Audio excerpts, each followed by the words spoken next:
Bismillahirrahmanirrahim. Assalamualaikum warahmatullahi wabarakatuh. Selamat pagi, salam sejahtera untuk kita semua. Perkenalkan, saya Ari Sarwo Indah Safitri, SEMAK, salah satu dosen program studi S1 Akuntansi Institut Kesehatan Siti Fatimah Mamuju. Kali ini, perkenalkan saya untuk menjelaskan mengenai mata kuliah yang saya ampu, yaitu mata kuliah Pengantar Akuntansi 1 menggunakan metode DIA, yaitu Delivery, Interaction, and Assessment. Video ini dibuat sebagai syarat sertifikasi dosen gelombang 1 tahun 2025 dalam unjuk kerja terdharma perguruan tinggi atau PDD UKTP khususnya dalam aspek pengajaran. Saya akan memulai dengan deskripsi mata kuliah yang saya ajarkan, materi Pengantar Akuntansi 1, yaitu materi ini merupakan mata kuliah pokok yang wajib diberikan kepada semua mahasiswa program studi S1 Akuntansi Institut Kesehatan dan Bisnis Siti Fatimah Mamuju. Dalam perkuliahan ini dibahas beberapa pokok materi, yaitu konsep perusahaan jasa, dagang dan manufaktur, transaksi bisnis dan persamaan akuntansi, pencatatan transaksi dengan menggunakan jurnal umum dan buku besar, penyusunan neraca saldo, jurnal penyesuaian, dan neraca lajur, dan yang terakhir yaitu menyusun laporan keuangan usaha, jasa, dan usaha dagang. Dalam mata kuliah ini, mahasiswa akan dibekali dengan pengenalan standar akuntansi yang sesuai dengan standar IFRS dan SAK, pengklasifikasian akun dalam akuntansi, sistem penjurnalan, dan siklus akuntansi hingga laporan keuangan, baik untuk perusahaan jasa maupun perusahaan dagang. Adapun CPL yang dibebankan kepada mata kuliah ini meliputi kategori sikap, menunjukkan sikap bertanggung jawab terhadap pekerjaan di bidang keahliannya secara mandiri, pengetahuan, yaitu memahami prinsip akuntansi yang berlaku umum dan standar akuntansi keuangan. Pengetahuan yang kedua, menguasai standar akuntansi nasional dan internasional atau SAK dan IFRS. Kemampuan umum yang pertama yaitu mampu mengidentifikasi, menganalisis, dan memecahkan masalah bisnis menggunakan pendekatan akuntansi. Kemampuan khusus yang dibebankan meliputi mampu mengidentifikasi dan mencatat transaksi keuangan dan penyesuaian akuntansi dengan benar. Kemampuan khusus yang kedua yaitu mampu menyusun, menyajikan, dan menganalisis laporan keuangan sesuai dengan standar akuntansi yang berlaku.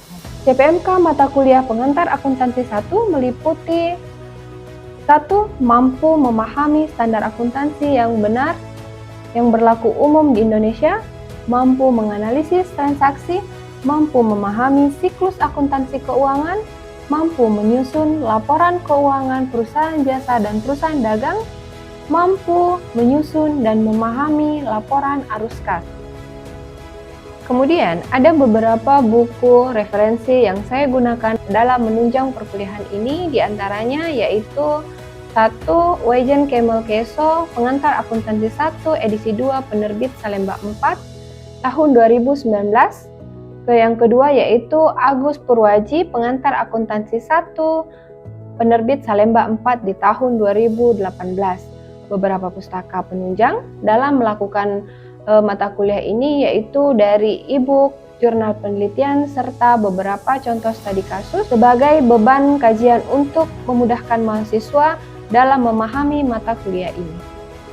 Sistem pembelajaran yang saya gunakan dalam mata kuliah Pengantar Akuntansi 1 ini adalah menggunakan sistem synchronous learning dan asynchronous learning, di mana metode ini merupakan metode pembelajaran yang aktif yang mengutamakan peran dan keaktifan mahasiswa pada proses perkuliahan, yaitu dengan ceramah, pembelajaran kolaboratif, tanya jawab, small group discussion, dan penugasan mandiri serta penugasan secara kelompok.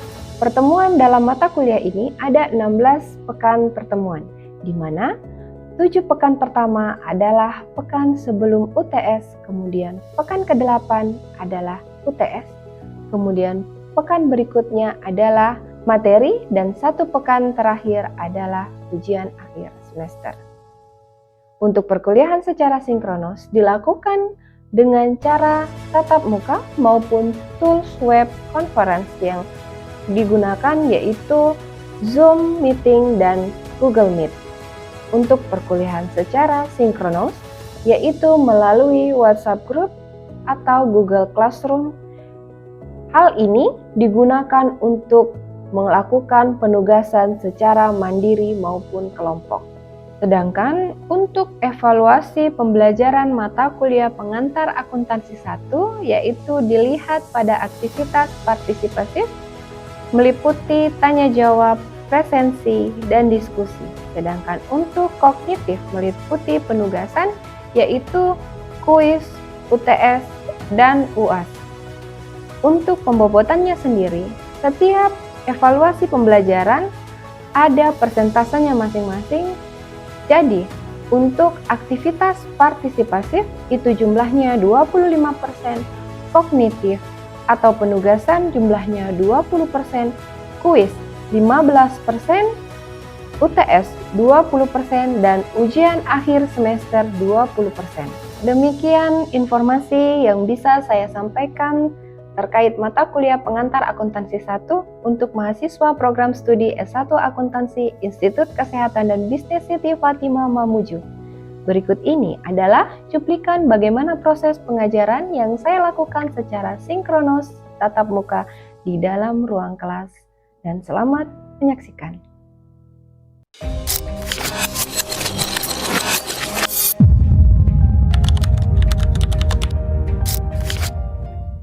Bismillahirrahmanirrahim. Assalamualaikum warahmatullahi wabarakatuh.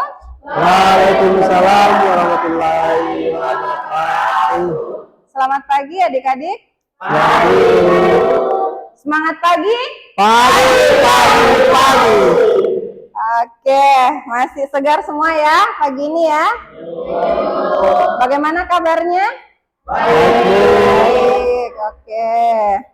Sebelum melakukan perkuliahan hari ini, alangkah baiknya kita berdoa sesuai dengan agama dan kepercayaan kita masing-masing.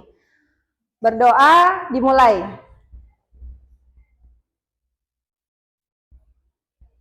Selesai? Baik. Pada minggu ini, pada pagi hari ini kita akan membahas transaksi dan persamaan dasar akuntansi. Tapi sebelum kita masuk ke poin pembahasan yang ini, saya akan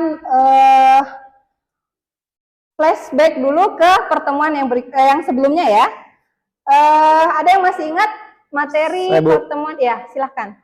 Akuntansi adalah proses sistematis untuk mengumpulkan, mengklasifikasikan, mencatat, meringkas, dan melaporkan transaksi keuangan suatu organisasi dalam bentuk informasi yang berguna bagi pengambilan keputusan. Profesi akuntansi ada 5. Yang pertama, akuntan publik. Kedua, akuntan internal. Ketiga, akuntan pemerintah. Keempat, akuntan pendisik. Dan kelima, akuntan forensik. Ya, itu adalah pengertian apa itu akuntansi ya, dan beberapa jenis profesi dari akuntansi ya. Baik, saya kira kalian sudah paham dengan materi yang sebelumnya, maka saya akan menyampaikan capaian pembelajaran dari transaksi dan persamaan dasar akuntansi ya. Sudah siap belajar? Siap, Bu. Oke. Baik, dari materi ini capaian yang akan kita capai yaitu menunjukkan sikap bertanggung jawab terhadap pekerjaan di bidang keahliannya secara mandiri. Terus yang kedua, memahami prinsip akuntansi yang berlaku umum dan standar akuntansi keuangan. Kemudian CPL yang ketiga, menguasai standar akuntansi nasional dan internasional. biasa disebut dengan SAK dan IFRS ya. Kemudian yang keempat, mampu mengidentifikasi, menganalisis, dan memecahkan masalah bisnis menggunakan pendekatan akuntansi. Oke. Nah, ini adalah indikator dari materi transaksi dan persamaan dasar akuntansi ya. Yang pertama itu pengertian transaksi. Apa itu transaksi? Transaksi akuntansi adalah kejadian atau peristiwa ekonomi yang mengubah posisi keuangan perusahaan dan dapat diukur dengan satuan uang. Nah, setiap transaksi harus memiliki bukti yang sah dan dapat dipertanggungjawabkan. Jadi, transaksi itu harus memiliki bukti yang sah. Misalkan seperti cek, nota, toh. Jadi ada bukti yang sah. Oke, lanjut. Nah, ada jenis-jenis transaksi di mana berdasarkan bentuk pembayarannya, transaksi dibagi menjadi dua, transaksi eksternal dan transaksi internal. Transaksi yang eksternal adalah transaksi yang melibatkan pihak luar perusahaan. Contohnya, ada yang tahu contohnya? Konsumen. Terus, ada lagi? Contoh dari transaksi yang melibatkan pihak luar perusahaan. Seperti pembelian barang dari pemasok, kemudian penjualan kepada pelanggan. Kemudian yang kedua adalah transaksi internal. Transaksi yang terjadi di dalam perusahaan. Contohnya seperti apa? Penyusutan aset. Penyusutan aset. Baik. Kemudian berdasarkan bentuk pembayaran, ada dua, yaitu transaksi tunai dan transaksi kredit. Bagaimana itu transaksi tunai? Transaksi tunai adalah pembayaran yang dilakukan secara langsung dengan uang tunai. Contohnya seperti apa? Pembelian alat tulis, ke kantin Ki, bawa uang tunai, beli air minum, itu juga pembelian transaksi secara tunai. Nah, transaksi secara kredit, yang bagaimana itu transaksi secara kredit? Pembayaran yang dilakukan secara bertahap atau ditunda. Contoh pembelian mesin dengan sistem kredit. Jadi ada utang, ada liabilitas yang ditimbulkan. Oke, lanjut. Nah, di sini ada prinsip pencatatan transaksi, di mana sistem pencatatan kita menggunakan sistem pencatatan berpasangan. Jadi kita menggunakan double entry system. Itu yang biasa disebut dengan sistem pencatatan berpasangan. Setiap transaksi dicatat minimal dalam 2 akun. Minimal dalam 2 akun. Oke? Ada debit dan ada kredit.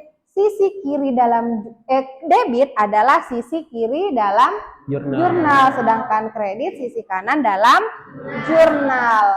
Aturan dasarnya bagaimana? Aturan dasarnya yang pertama, total debit harus sama dengan total kredit. Jadi kalau di debit 100, di kredit juga harus 100. Nah, aturan dasar yang kedua, untuk setiap transaksi minimal ada 2 akun yang berpengaruh. Nah, dalam setiap transaksi, dengar baik-baik ya, dalam setiap transaksi minimal ada 2 akun yang berpengaruh. Misalkan, Hijrana sedang melakukan pembelian air mineral. Jadi ada berapa akun yang dipengaruhi? Ada 2. Apa yang berpengaruh?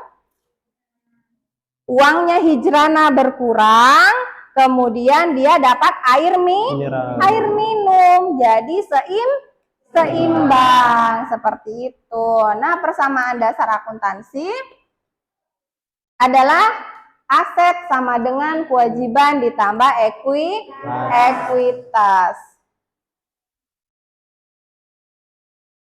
Nah, kemudian kita masuk di jenis pengaruh transaksi. Yang pertama, aset bertambah, aset lain berkurang. Yang kedua, aset bertambah, kewajiban bertambah. Contoh, transaksi ya, membeli peralatan kantor 25 juta secara tunai. Analisisnya, peralatan masuk akun apa? Aset. Peralatan bertambah 25 juta, kas berkurang 25 juta. Contoh yang kedua,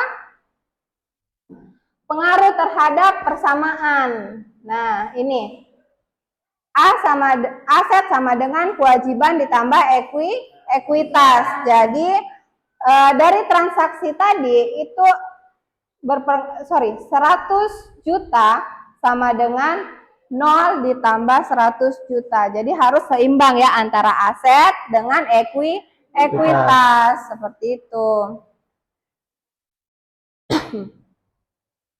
Ada yang mau ditanyakan? Ada yang mau ditanyakan? Atau kita lanjut ke contoh dulu ya. Lanjut, contoh jenis aset bertambah, ekuitas bertambah. Nih, Tuan Budi menyetor uang tunai 100 juta sebagai modal usaha. Analisisnya, kas atau aset bertambah sebesar berapa? 100 juta. Kemudian yang bertambah apa? Modal. Yang bertambah modal. Modal bertambah di sisi kredit. Jadi pengaruh terhadap persamaannya yaitu sebelumnya kan aset sama dengan kewajiban ditambah ekuitas. Nah, setelah transaksi itu kemudian asetnya berapa tadi? 100 juta. Kemudian yang berpengaruh di mana? Berpengaruh di sisi aset. Oke, aman ya? Atau ada yang mau ditanyakan? Ya. Mengapa persamaan dasar akuntansi harus seimbang? Oke, kenapa persamaan dasar akuntansi harus seimbang? Nah, karena hal ini memastikan bahwa semua transaksi keuangan dicatat dengan benar. Dan posisi keuangan itu dari posisi keuangan itu perusahaan tercermin. Bagaimana maksudnya tercermin secara akurat. Jadi dari posisi laporan keuangan perusahaan itu perusahaan sudah dapat tercermin bagaimana isinya perusahaan ini, seperti itu.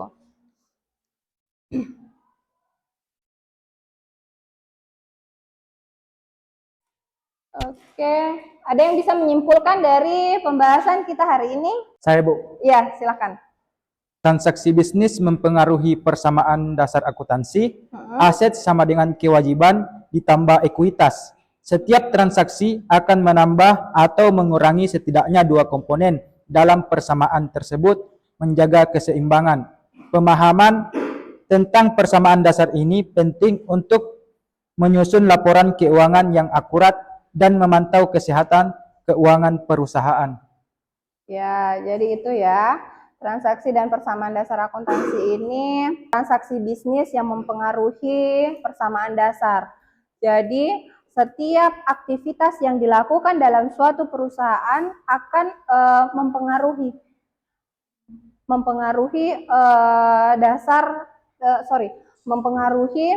persamaan dasar akuntansi.